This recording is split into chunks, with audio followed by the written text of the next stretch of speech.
दोस्तों बहुत बहुत स्वागत है आपका अपने चैनल यूजीसी नेट चाहे दर्पण में। तो प्यारे मित्रों, आज की जो क्लास है हमने इकाई 7 में लगी हमारी जितनी संपूर्ण कहानियां हैं उन कहानियों से इम्पोर्टेंट क्वेश्चन लिया है। चलिए प्रश्नोत्तरी को कर लेते हैं। और वीडियो पसंद आए तो लाइक शेयर सब्सक्राइब अवश्य करें और अपना फीडबैक अवश्य करें कि आपको ये क्लास कैसी लगी। पहला प्रश्न है हमारा, यहाँ पर सुमेलित करने के लिए दिया गया है। दुनिया का सबसे अनमोल रतन, अपना अपना भाग्य लाल पान की बेगम कोशिका काठवार। तो यहाँ पर सभी जानते हैं दुनिया का अनमोल रतन प्रेमचंद्र, अपना अपना भाग्य जैनेन्द्र, लाल पान की बेगम फणीश्वरनाथ और कोशिका काठवार शेखर जोशी। हम करेक्ट आंसर अपना लगा लेते हैं। यहाँ पर हमारा जो राइट आंसर है बंधु वो 2 नंबर पर जा रहा है। अगला प्रश्न आता है कि बंग महिला को बचपन में किस नाम से पुकारा जाता था।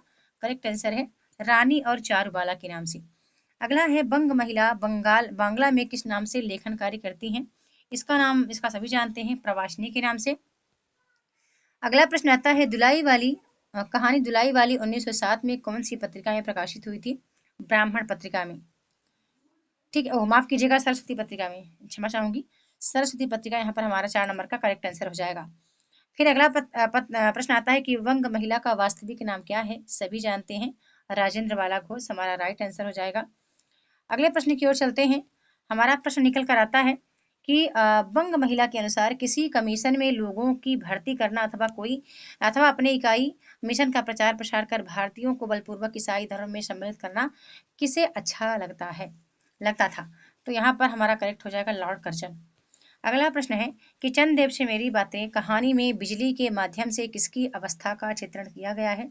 6 नंबर का करेक्ट है हमारा। 7 नंबर का 3 नंबर नारी। अगला है बंग महिला के अनुसार किस नगरी की मान्यता के सामने स्वर्गलोक भी फीका पड़ जाता है। तो यहाँ पर हमारे 4 ऑप्शन दिए गए हैं। हमारा जो राइट आंसर है वो 4 नंबर हो जाएगा कलकत्ता। ठीक है, 4 नंबर हमारा यहाँ पर राइट आंसर हो जाएगा कोलकाता। और अगला प्रश्न आता है 9 नंबर का कि कहानी चंद्रदेव से मेरी बातें में देवताओं के चीफ जस्टिस कौन है। तो राइट आंसर है 2 नंबर चित्रगुप्त। अगला है कि निम्नलिखित में से किस पात्र का संबंध दुलाई वाली कहानी से नहीं है। 10 नंबर का राइट है हमारा हरिशंकर। नेक्स्ट आता है प्रश्न निकल करके कहानी दुलाई वाली सरस्वती पत्रिका में कब प्रकाशित हुई। तो 11 नंबर का करेक्ट जो है वो 3 नंबर हो जाएगा 1907 में।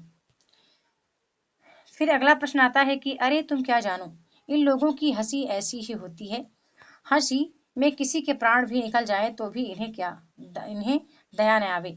उक्त कथन का संबंध किस कहानी से है। तो 12 नंबर का जो हमारा करेक्ट आंसर निकल कर आएगा वो 2 नंबर आएगा दुलाई वाली। अगला प्रश्न आता है कि निम्नलिखित में से किसका संबंध माधवराज सप्रे से नहीं है। तो 13 का हमारा राइट आंसर हो जाएगा 4 नंबर यहाँ पर भारतीय नाट्य मंडल का। अगला प्रश्न निकल कर आता है महाराज नाराज न हूँ, आपसे एक टोकरी भर मिट्टी नहीं उठाई जाती और इस झोपड़ी में तो हजारों टोकरियां मिट्टी पड़ी हैं, उसका भार आप जन्म भर क्यों क्यों कर उठा सकेंगे। एक टोकरी भर मिट्टी में से उक्त कथन किसका है। तो 14 नंबर का राइट आंसर हमारा हो जाएगा वृद्धा विधवा का। अगला प्रश्न आता है कि निम्नलिखित में से सुभद्रा कुमारी चौहान का कहानी संग्रह नहीं है। 15 नंबर का करेक्ट आंसर हमारा हो जाएगा 2 नंबर मनमोहिनी। अगला प्रश्न आता है निकल करके कि सुभद्रा कुमारी चौहान की जीवनी मिला तेज से तेज की लेखिका कौन है। तो राइट आंसर हो जाएगा हमारा सुधा चौहान। नेक्स्ट आता है निम्नलिखित में से कौन सुभद्रा कुमारी चौहान का काव्य संग्रह नहीं है। 17 नंबर का 2 है करेक्ट आंसर त्रिधारा। त्रिधारा मुकुल धारा किनारा, मेरे ख्याल से इसमें थोड़ा मैं डाउट हूँ, पर राइट आंसर हमारा त्रिधारा ही होगा। त्रिधारा जो है ये इनका सुभद्रा कुमारी चौहान जी का काव्य संग्रह नहीं है। आगे चलते हैं तो हमारा प्रश्न आता है कि राही कहानी की अनीता का परिचय बताना है। अनीता कौन है। तो अनीता जो है वो समाज सुधारक है। अगला है तूने चोरी क्यों की, मजदूरी करती तब भी तो दिन भर में 3-4 आने पैसे मिल जाते। अनीता का यह कथन राही के प्रति है। राही किस जाति की है। तो सभी जानते हैं मगरूरी जाति की है। आगे चलते हैं तो फिर हमारा अगला प्रश्न निकल कर आता है कि जेल में आकर ही हम कौन सा बड़ा त्याग कर देते हैं। जेल में हमें कौन सा कष्ट रहता है सिवा इसके कि हमारे माथे पर नेतृत्व की शील लग जाती है। उक्त कथन का संबंध किस रचना से है। तो 20 नंबर का जो राइट आंसर बंधु निकल कर आता है, सभी जानते हैं राही कहानी से लिया गया है। सभी कहानियों से इंपॉर्टेंट क्वेश्चन है। ठीक है, जितने आपके 21 कहानी है आप वीडियो को बिल्कुल ध्यान से देखते रहें, सभी बड़े प्रश्न इंपॉर्टेंट हैं। और प्रेमचंद्र नाम से प्रेमचंद्र की पहली कहानी बड़े घर की बेटी 1910 में किस पत्रिका में प्रकाशित हुई थी। तो राइट आंसर है हमारा जमाना पत्रिका में। अगला आता है कि ईदगाह कहानी का आधार क्या है, तो राइट आंसर है 22 नंबर का हमारा 3 नंबर बाल मनोविज्ञान। नेक्स्ट आता है हामिद की दादी का नाम क्या है, सभी जानते हैं अमीना। अगला है निम्नलिखित में से किस पात्र का संबंध ईदगाह से नहीं है, करेक्ट आंसर हमारा निकल कर आता है 24 नंबर का अब्दुल का नहीं है संबंध। अगला आता है कितना अपूर्व दृश्य था जिसकी सामूहिक क्रियाएं विस्तार और अनंतता हृदय को श्रद्धा, गर्व और आत्मानंद से भर देती थी। मानव भातृत्व का एक सूत्र इन समस्त आत्माओं को एक लड़ी में पिरोए हुए है। उक्त कथन का संबंध किस कहानी से है, तो यहाँ पर जो 25 नंबर का राइट आंसर है वो ईदगाह कहानी से लिया गया है। अगला आता है तुम्हारे खिलौने कितना ही जोर लगाएं मेरे चिमटे का बाल भी बांका नहीं कर सकते।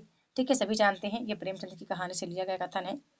अगला प्रश्न आता है कि दुनिया का सबसे अनमोल रतन की नायिका कौन है, तो दिल फरेब है। ठीक है, दिल फरेब नायिका है। अगला है दुनिया का सबसे अनमोल रतन कहानी में किसके सच्चे प्रेम को आधार बनाकर भारत देश के वीर सिपाहियों की वीरता को के जज्बे को दिखाया गया है, तो राइट आंसर हमारा निकल कर आता है दिल फिगार। अगला आता है दुनिया का सबसे अनमोल रतन का वह पात्र जो हत्यारा कैदी है जिसे फांसी दे दी जाती है वो कौन है, तो राइट आंसर है काला चोर।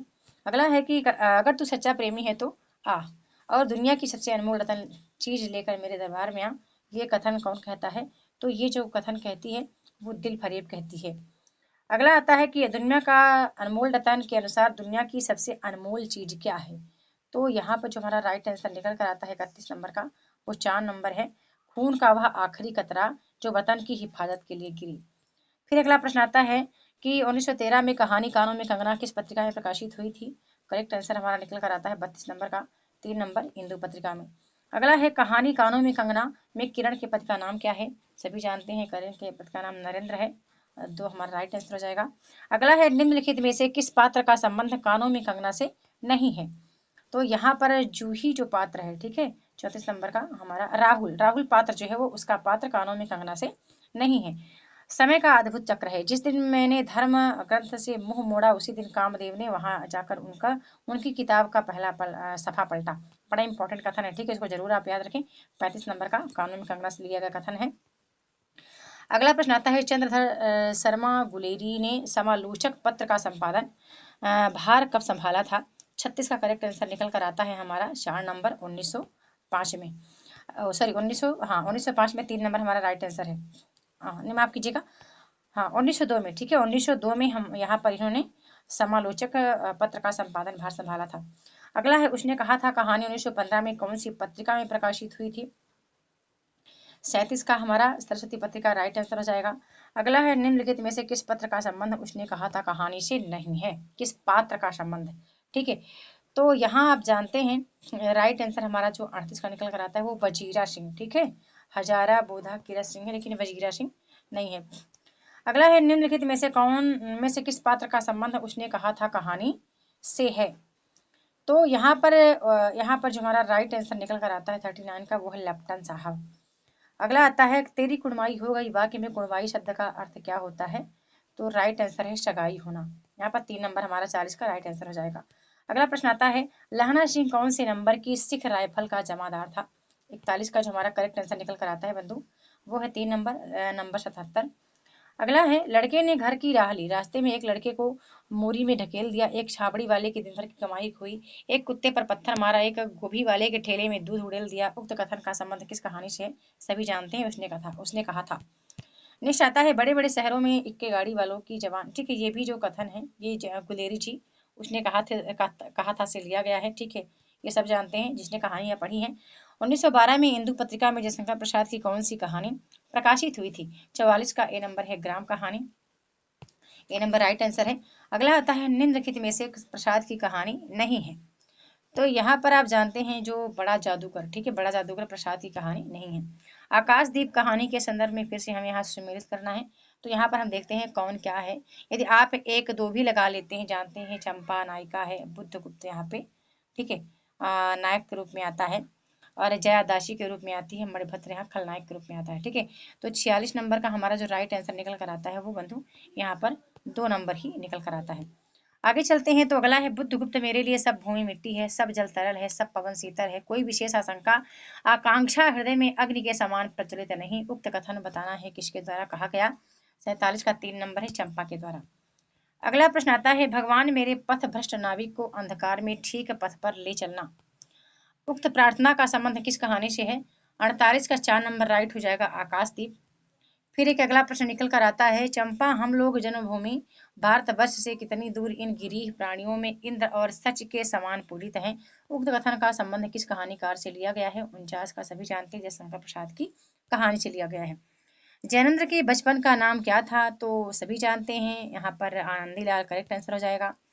निम्नलिखित में से ज्ञानेंद्र का कहानी संग्रह नहीं है, तो यहाँ पर भी आप करेक्ट आंसर लगा लेंगे, सजा कहानी जो है वो ज्ञानेंद्र की नहीं है। अगला आता है, कहानी अपना अपना भाग्य का पात्र किस तरह का, पात्र लेखक किस तरह का है, किस तरह के व्यक्ति का है? राइट आंसर हो जाएगा यहाँ पर हमारा उदासीन बुद्धिजीवी। फिर अगला प्रश्न निकल कर आता है कि प्रश्न है कि कहानी अपना अपना भाग्य का पात्र बालक दूसरे दिन लेखक के होटल नहीं पहुंच पाया था, क्योंकि वह हमारा करेक्ट आंसर निकल कर आएगा यहाँ पर, क्योंकि वह मर गया था। ठीक है, अगला प्रश्न आता है कि मानव मनुष्यता के नमूनों का बाजार सचकर सामने से इठलाता निकला चला जा रहा हो, उक्त कथन का संबंध किस कहानी से लिया गया है? तो 54 का सभी जानते हैं, यहाँ अपना अपना भाग्य हमारा राइट आंसर हो जाएगा। अगला है, हमारी भारत की कुल लक्ष्मी सड़क के बिल्कुल किनारे दामन बचाती साड़ी की कई तहों में सिमट सिमट कर लोक लाज, स्त्रीत्व और भारतीय गरिमा के आदर्श को अपने परिवेशनों में छिपाकर सहमी धरती में आंखें गाड़े एक कदम कदम बढ़ा रही थी। उक्त कथन का संबंध किस कहानीकार से लिया गया है? तो यहाँ पर 55 का राइट आंसर 3 हो जाएगा, ज्ञानेंद्र की कहानी से लिया गया है। और अगला है, फणीश्वर नाथ रेणु की वह कहानी जिसे मारी गई गुलफाम के नाम से भी जाना जाता है, तो उसको क्या बोलते हैं? उसको बोलते हैं तीसरी कसम। अगला प्रश्न आता है कि रेणु की कहानी तीसरी कसम के आधार पर राज कपूर और वहीदा रहमान को लेकर किसने फिल्म बनाई थी? तो राइट आंसर हमारा हो जाता है यहाँ पर 57 का शैलेंद्र ने। अगला आता है, निम्नलिखित में से किस पात्र का संबंध तीसरी कसम से नहीं है? तो राइट आंसर हमारा 58 का हो जाएगा, चिलकू दास। अगला आता है, हीरामन ने दूसरी कसम खाई थी कि वह अपनी गाड़ी में क्या नहीं ला देगा? तो हमारा राइट आंसर हो जाएगा, बांस नहीं ला देगा। दूसरी कसम उसकी थी, उसके 3 कसम थे, तीनों आपको याद रखने पड़ेंगे। शाम होते ही नौटंकी का नगाड़ा बजने लगता। नगाड़े की आवाज सुनते ही हीराबाई की पुकार कानों के पास मंडराने लगती। भैया, मीता, हीरामन, उस्ताद, गुरुजी, हमेशा कोई न कोई बाजा उसके मन के कोने में बजता रहता दिन भर। पंक्तियां इसका संबंध किस कहानी से है? तो ये सभी जानते हैं बंधु, इसका जो हमारा राइट आंसर है वो तीसरी कसम कहानी से लिया गया है। अगला आता है, मरे हुए मुहूर्तों की गूंगी आवाजें मुखर होना चाहती थी, उक्त कथन का संबंध किस कहानीकार से लिया गया है? तो फणीश्वर नाथ रेणु की कहानी से लिया गया है। कहानी लाल पान की बेगम 1957 में कौन सी पत्रिका में प्रकाशित हुई थी? कहानी पत्रिका में। नेक्स्ट आता है, लाल पान की बेगम कहानी के पात्र बिरजू की बड़ी बहन का नाम बताना है, तो यहाँ पर चंपिया करेक्ट आंसर हो जाएगा। सुनरी, लरेना, मखनी, ठीक है, सुनरी, लरेना, मखनी। आगे देखते हैं। आगे हैं, मखनी बुआ इत्यादि पात्रों का संबंध किस कहानी से? तो 64 नंबर का हमारा 3 नंबर है, लाल पान की बेगम कहानी से। अगला आता है प्रश्न हमारा कि यदि गृहस्थ राग के दृष्टिकोण से देखा जाए तो लाल पान की बेगम कौन है? तो 65 का हमारा राइट आंसर 1 हो जाएगा, बिरजू की माँ है। अगला आता है कि निम्नलिखित में से अजय की कहानी संग्रह नहीं है, तो 66 का 2 नंबर हो जाएगा, जेल की बात। अगला है, अजय की कहानी रोज का अन्य शीर्षक और क्या है? तो सभी जानते हैं, गैंग्रीन। अगला आता है, कहानी गैंग्रीन में मालती के बेटे का नाम क्या है? तो सभी जानते हैं, टीटी नाम है। नेक्स्ट आता है कि दोपहर में मैं उसे सोने आंगन में पैर रखते ही मुझे, अच्छा ये सभी समझ गए, ये पंक्तियां पढ़ते समझ गए कि ये गैंग्रीन कहानी की पंक्ति है। अगला आता है हमारा, वह पत्रिका जिसने कोसी का खटवार कहानी प्रकाशित हुई थी, तो 70 नंबर का जो राइट आंसर है वो 4 नंबर है, वो कल्पना। नेक्स्ट आता है, कहानी कोसी की घटवार की में लक्ष्मा का पति कौन है? तो यहाँ पर जो हमारा 71 है वो हो जाएगा राम सिंह। ठीक है, अगला आता है, कोसी का घटवार का वह पात्र जो फौज से रिटायर होने के बाद गेहूं पीसने का कार्य करने के कारण घटवार कहलाया, तो वो कौन होता है? वो गुसाई सिंह है। नेक्स्ट आता है, कभी 4 पैसे जुड़ जाए तो गंगनाथ की जागर लगाकर भूल चूक की माफी मांग लेना। ठीक है, सभी जान गए कौन कह रहा है, ये गुसाई सिंह ही कहता है। किससे? लक्ष्मण से कहता है ना, ये आप पढ़ते ही समझ जा रहे हैं। और ये क्लास को लाइक जरूर कीजिएगा बंधु। अगला प्रश्न आता है, जिसके आगे पीछे ने भाई बहन, हाँ ये भी समझ गए आप कहाँ से लिया गया, कोसी के कटवार से लिया गया कथन है, मैं समझ गई ऐसे ही। 74 नंबर का यहाँ पर 4 नंबर होगा। परदेश में बंदूक की नोक पर जान रखने वाले को छोकरी कैसे दे दें हम? ठीक है, ये कहा कोसी का कटवार से लिया गया है। अगला आता है दुख तकलीफ तो वक्त ही आदमी आदमी के काम नहीं आया तो बेकार है।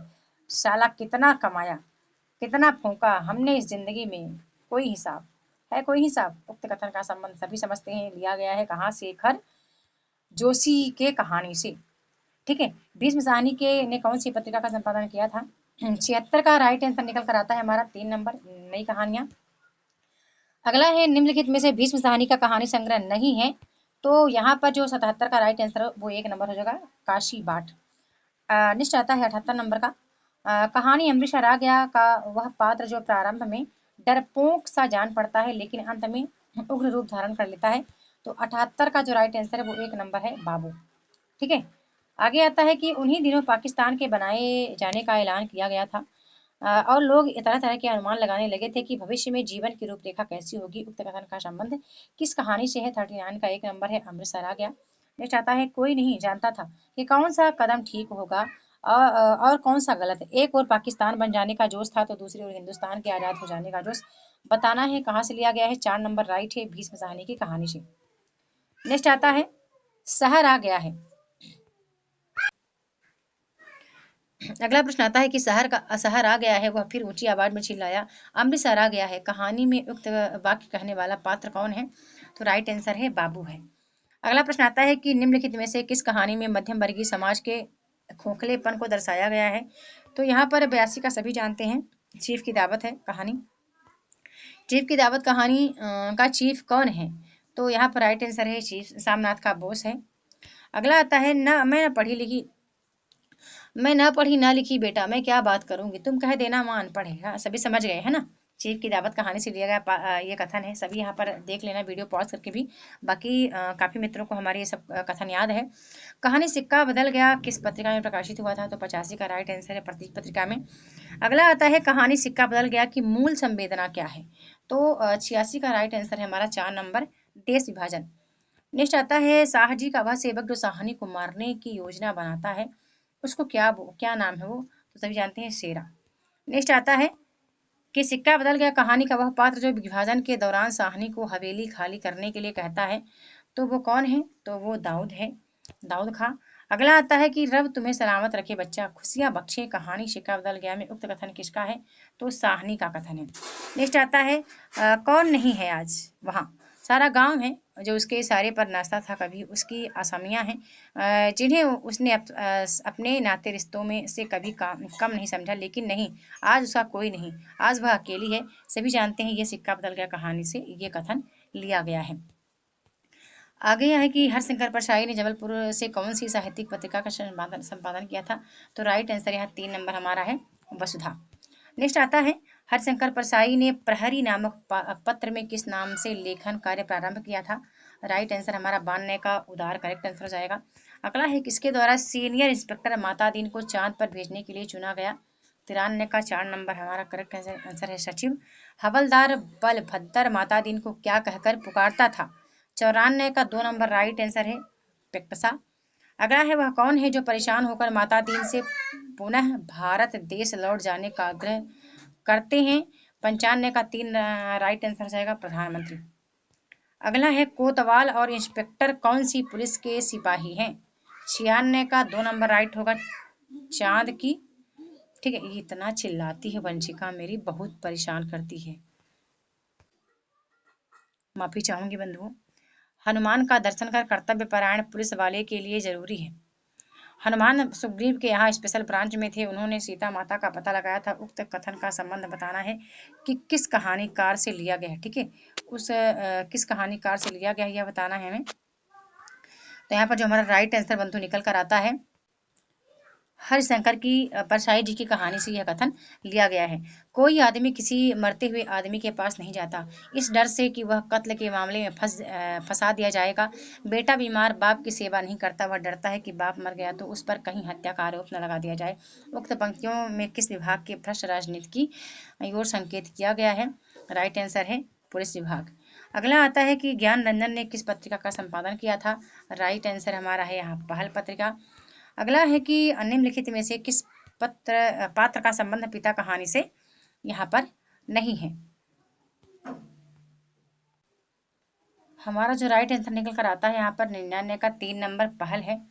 और अगला प्रश्न आता है कि पिता, हाँ पिता कहानी से किस पात्र का संबंध नहीं है, तो 2 नंबर यहाँ पर राइट हो जाएगा, काका भाई का। फिर अगला प्रश्न हमारा निकल कर आता है बंधु, अगला प्रश्न कि उसे लगा पिता एक बुलंद भीम काय दरवाजे की तरह खड़े हैं। उसे टकरा टकरा कर जब हम निहायत पिद्दी और दयनीय होते जा रहे हैं। उक्त वक्तव्य का संबंध किस कहानीकार से लिया गया है? तो यहाँ पर जो राइट आंसर है वो ज्ञानंदन की कहानी से लिया गया है। अगला प्रश्न निकल कर आता है कि निम्नलिखित में से किस पत्रिका का संबंध कमलेश्वर से नहीं है? तो राइट आंसर यहाँ पर हमारा निकल कर आता है बंधु 102 नंबर का 4 ज्ञानोदय से। ठीक है, ज्ञानोदय से कमलेश्वर का संबंध नहीं है। अगला आता है राजा निर्वंशिया के संदर्भ में आपको सम्मिलित करना है। सभी जानते हैं जगवती कौन है? लेखक का घनिष्ठ मित्र, चंदा जगवती की पत्नी है, बच्चन सिंह अस्पताल का कंपाउंडर है, और दयाराम जगवती का के रिश्तेदार का भाई है। तो यहाँ पर जो राइट आंसर हमारा 3 का निकल कर आएगा। ए का दूसरा हम देख लेते हैं। यहाँ पर हमारा पहला नंबर जो है वो राइट निकल कर आ जाएगा। अगला प्रश्न है कि निम्नलिखित में से किस पात्र का संबंध राजा निर्वंशिया कहानी से नहीं है? तो 104 का सभी जानते हैं राइट आंसर हमारा जगवती की नानी से। आगे है कि तुम नहीं जानती कर्ज कोढ़ का रोग होता है, एक बार लगने से तन को गलाता है, मन भी रोगी हो जाता है। उक्त कथन का संबंध किस कहानी से? सभी जानते हैं राजा निर्वंशिया से लिया गया है। 2 नंबर हमारा राइट आंसर हो जाएगा। और अगला प्रश्न आता है कि औलाद ही तो वह स्नेह की धुरी है जो आदमी औरत के पहिए को साध कर तन के दलदल से पार ले जाती है, नहीं तो हर औरत वैश्या है और हर आदमी वासना का कीड़ा। 6 नंबर का जो राइट आंसर है सभी जानते हैं यह कमलेश्वर की कहानी से लिया गया कथन है। अगला आता है परिंदे कहानी की मुख्य नायिका कौन है? तो जानते हैं आप लतिका हैं। और अगला प्रश्न है कोई पीछे नहीं है।